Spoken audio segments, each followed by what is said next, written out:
Alright, so picture this, I'm on my couch, right? Standard Tuesday night. There are popcorn crumbs literally everywhere. I think some have achieved sentience and are planning a tiny, buttery rebellion. My soda is sweating more than I do at the gym, and the remote is, as always, playing hide-and-seek in the cushioned dimension. I'm flipping through channels, and bam! There it is. Apes, on horses, with spears. And they look serious, like they just found out their favorite banana brand was discontinued. It's the classic Planet of the Apes scenario, making you spill your drink a little. And it gets you thinking, doesn't it? Between mouthfuls of popcorn, you start to wonder, could our world actually, seriously, turn into a primate-run paradise, or, dystopia, depending on your views on mandatory banana consumption? Are we just a few lab accidents away from trading our smartphones for sharpened sticks and our morning commutes for swinging through trees? It's a pretty wild thought when you're comfortably ensconced in your human-dominated world, arguing with Alexa about the weather forecast.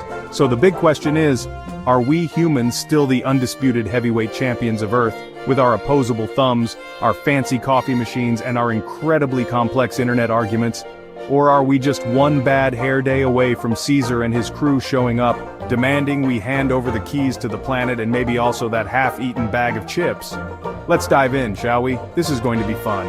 Or terrifying. Probably a bit of both. Super. So, in the movies, you've got Caesar, right? This ape is basically the furry equivalent of Einstein, Newton, and maybe even a little bit of Shakespeare, all rolled into one. He's leading armies, giving inspiring speeches, and probably doing his taxes with more efficiency than most of us. It's impressive stuff. You see him learning, adapting, and strategizing like a seasoned general. It makes you wonder if the chimps at the local zoo are secretly plotting world domination between grooming sessions and flinging, well, Are they just biding their time, waiting for the right moment to reveal their master plan? Now let's look at real apes. They're smart, no doubt about it. Super smart, actually. We share a whopping amount of DNA with them, somewhere in the ballpark of 98% with chimpanzees. That's like being almost identical twins, except one of you really likes bananas and climbing things. They use tools, sticks to fish for termites, rocks to crack nuts. That's pretty clever. It's not exactly building a rocket ship, but it's a definite step up from just staring blankly at a termite mound, wondering how to get the deliciousness inside. This shows a level of problem solving that's pretty impressive. And get this, they even have cultural learning. Yeah, different groups of apes have different traditions or ways of doing things, passed down from generation to generation. One group might use a specific technique for cracking nuts, while another group miles away has a totally different method. It's like they have their own little ape societies with unique customs. Some even show signs of self-awareness, recognizing themselves in mirrors, which is more than I can say for myself before my first cup of coffee. It's fascinating, truly. They're not just mindless animals. There's a lot going on in those furry heads. But here's the kicker, the big reality check. Evolution, the kind that turns a regular smart ape into a Caesar-level super genius, takes millions and millions of years. It's not something that happens over a weekend or even in a slick movie montage with inspiring music. The jump from, hey, this rock can open this nut to, we shall forge a new society and overthrow our human oppressors, is, shall we say, a rather significant leap. It requires countless generations of gradual changes, not just one particularly gifted chimp having a really good idea. So, while they're intelligent, they're not quite ready to debate philosophy or design a better smartphone just yet. Alright, so in a lot of these Planet of the Apes reboots, there's this virus, right? The simian flu. And it's a real double whammy. For apes, it's like a super caffeine shot straight to the brain instant genius upgrade. Suddenly they're solving complex equations and quoting Plato. For humans, though? Not so great. It either dramatically reduces their intelligence, turning them into grunting primitives, or, just straight up kills them. It's a very convenient plot device, I must say. One little virus and boom, the entire power dynamic of the planet flips. Easy peasy. But let's talk about real-world viruses. Can they actually do stuff like that? Well, viruses are weird, tiny little things, that's for sure. They hijack cells, replicate like crazy, and can definitely cause a lot of trouble. We've all had the flu, it's not a walk in the park, and there are some truly bizarre viruses out there in nature that do some very specific, very strange things to their hosts. Think of those fungi that turn ants into zombies, making them climb to high places to spread spores. Nature is wild, man. So the idea of a virus affecting behavior or cognitive function isn't completely out of left field. However, the idea of a single virus specifically targeting apes for an intelligence boost while simultaneously crippling human intelligence or wiping us out? That's where things get a bit more Hollywood than reality. Viruses are generally not that discerning or sophisticated in their upgrades. They're more about causing chaos and making you feel miserable. Boosting complex intelligence is an incredibly intricate biological process, involving countless genes and developmental pathways. A virus isn't likely to just stumble upon the genetic cheat code for instant ape supersmarts. It's like expecting a software bug to accidentally make your computer sentient and capable of writing a best-selling novel. And as for turning humans into mindless zombies or drastically reducing our intelligence overnight, while some diseases can certainly have neurological effects, the kind of dramatic, species-wide cognitive decline depicted in movies is, thankfully, pretty far-fetched. Viruses typically attack specific systems or cause general illness. They don't usually come with a built-in dumbed-down humans feature alongside an uplift apes one. Real-world pandemics are devastating, absolutely, but their effects are generally more about widespread illness and mortality, not magically rewiring brains for a species switcheroo. So, no need to worry about your dog suddenly outsmarting you because of a stray sneeze just yet. So, the movies often paint this picture where the simian flu, or, some other catastrophe, just wipes out most of humanity. Poof, gone, society collapses, cities crumble, and suddenly there's a lot more parking available. It's a pretty bleak scenario, and it sets the stage perfectly for our primate pals to take over the newly vacant planet. It makes for good drama, sure. You've got these small pockets of human survivors struggling against the odds, while the apes are busy building their new world order. It's a classic underdog story, except the underdogs are us, and we're not doing so hot.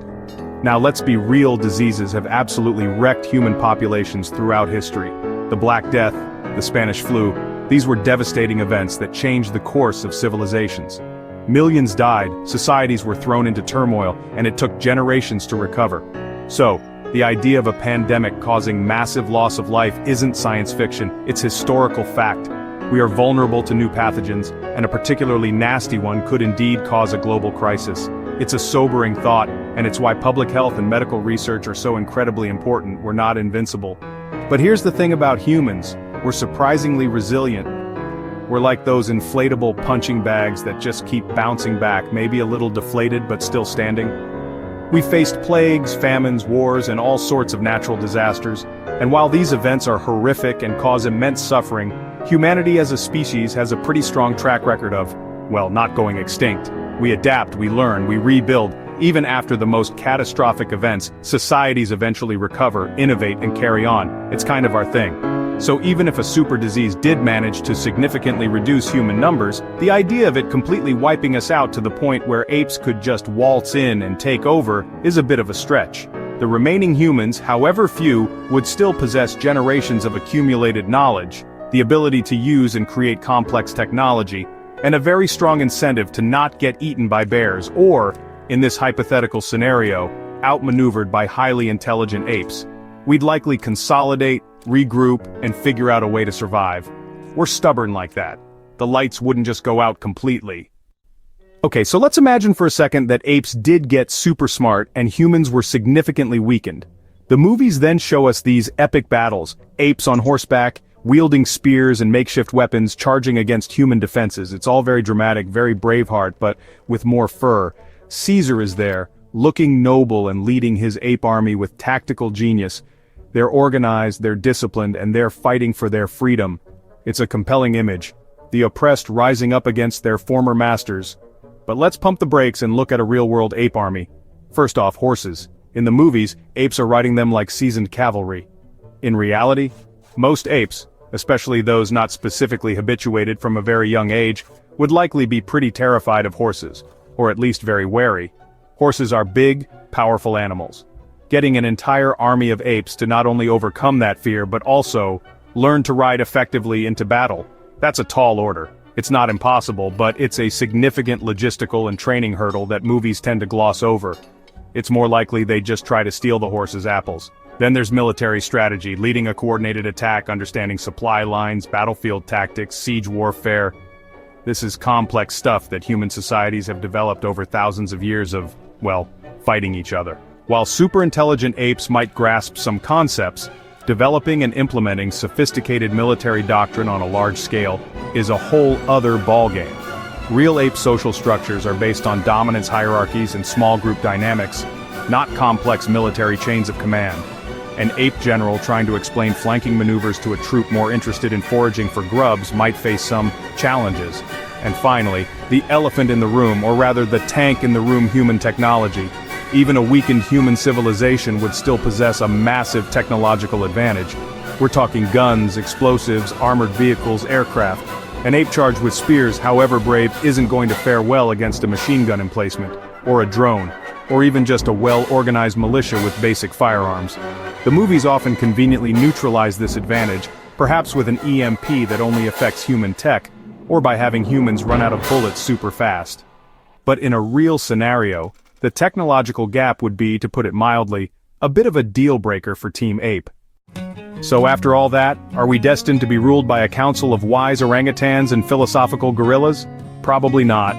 While the Planet of the Apes movies are fantastic, thought-provoking sci-fi, the reality is that we humans, with our fancy gadgets and our ability to order pizza with our voices, are still pretty firmly in charge. For now, anyway. I mean, unless your cat is secretly developing opposable thumbs and a taste for world domination, you might want to keep an eye on Whiskers, just in case. He looks shifty. Planet of the Apes is awesome storytelling, though. It really is. It taps into some deep-seated anxieties about our place in the natural world, the ethics of scientific advancement, and what it truly means to be human versus animal. The films explore themes of prejudice, revolution, and the consequences of our actions on a grand scale.